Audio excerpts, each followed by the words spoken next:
Hi guys and welcome back to Slice of Mike. Today I'm doing my January wrap-up / February TBR. I read 9 books in January, which is pretty good for me. I've done separate review videos for a few of those, which I'll link in the description below, and I'll talk briefly about the ones that I haven't reviewed, just so you know what they're about. First, I read The Wilds by Julia Elliott, which is a collection of short stories. I got it as a Christmas gift from a friend. I liked it overall. It was kind of dark, and the description said it was funny, but I didn't think it was funny at all. I wouldn't really recommend this. It was probably 3.5 star material, so nothing to jump on, really. Next, I read The Signature of All Things by Elizabeth Gilbert, who's also the author of Eat, Pray, Love, which I can't talk about because it makes me want to vomit. This is about a botanist named Alma living in the 1800s, and she falls in love with a plant illustrator, and the two of them get married briefly. They think they're a match made in heaven, but it turns out they're not, for reasons which are discussed in the book. I liked it a lot. It was historical fiction, and the focal point obviously is plants, which I like. I'm interested in learning about plants. It was very well researched, and I think if you like historical fiction / romance, although the romance here wasn't really front and center, so I liked that aspect as well.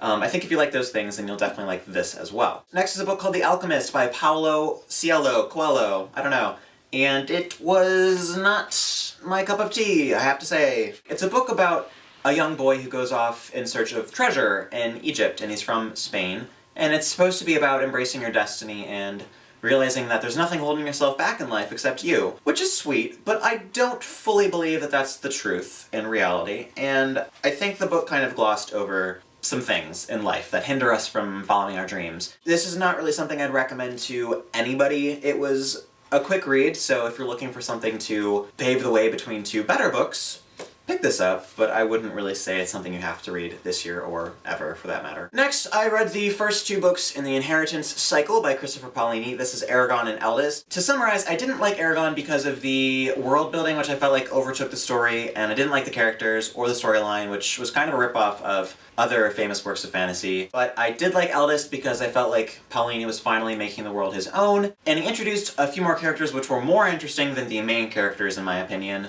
And the pace kind of picked up from there. So I would recommend this one, but obviously you have to read this first because otherwise you won't have any idea what's going on here. So unfortunately, I guess you have to read both of them. Next, I read The Age of Miracles by Karen Thompson Walker, and it's about a girl named Julia who is coming of age right as the world is ending. There's something occurring known as a slowing, where the Earth's rotation is slowing down, the days are getting longer, the nights are getting longer, and as you can imagine, the world's kind of falling apart, crops are failing, blah, infinity. This really should have been a short story. It's a short novel, but it just should have been, you know, a lot more brief. There wasn't much going on. Overall, it was just a really depressing story, and I wanted it to end, and I kept flipping pages in the hopes that the next one would be the last one, but it never was, sadly. Next, I read Fairest by Marissa Meyer, and I did a separate review video of that, so if you're interested in hearing more about that, you can click the link below. It was one of the few good books I read this month, and I feel comfortable recommending it to people. It was exactly what I expected it to be, so go for it. Go forth and read Fairest. I also read Station 11 by Emily St. John Mandel, which I'm lending out to a friend, so I can't wave that book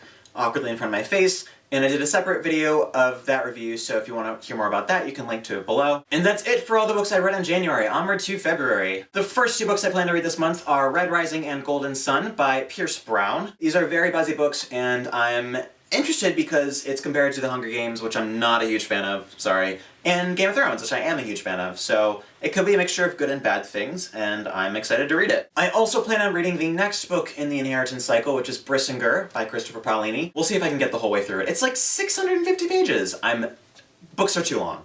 Make shorter books, is what I say. But I'm expecting it to be good, so at the same time I'm excited to read it. I also plan on reading Red Queen by Victoria Aveyard, which comes out February 10th, and A Darker Shade of Magic by V.E. Schwab, which comes out February 24th. I'm excited for both of the books, and they're going to be shipped to my home the day they come out, hopefully, except the snow is kind of delaying book shipments recently, which I hate. I'm planning on doing separate review videos for those 2 books, so look forward to those later this month. Additionally, I'm thinking of jumping onto the Year of Cosmere train, although I don't know much about Brandon Sanderson or what's even going on, but I'm interested, and I think they're reading the first Mistborn trilogy book this month, so I'll probably read that too. And in my book club we're reading Alice in Wonderland / Through the Looking Glass by Lewis Carroll, so I will plan on reading that as well. There's a lot to read, and I don't know if I'll get through all of it. Additionally, I am interested in doing a read-along with another booktuber, so if you are also interested in that, let me know. I'm up for anything, pretty much, except for Twilight, but anything else is fair game, okay? That is it for this video. I will be uploading another video on Friday, which I think will be a review of Red Rising / Golden Sun, if I can get through both of those in time. If not, it'll just be Red Rising, but that's fine. So I will talk to you guys later, and I hope you have a great day. Bye.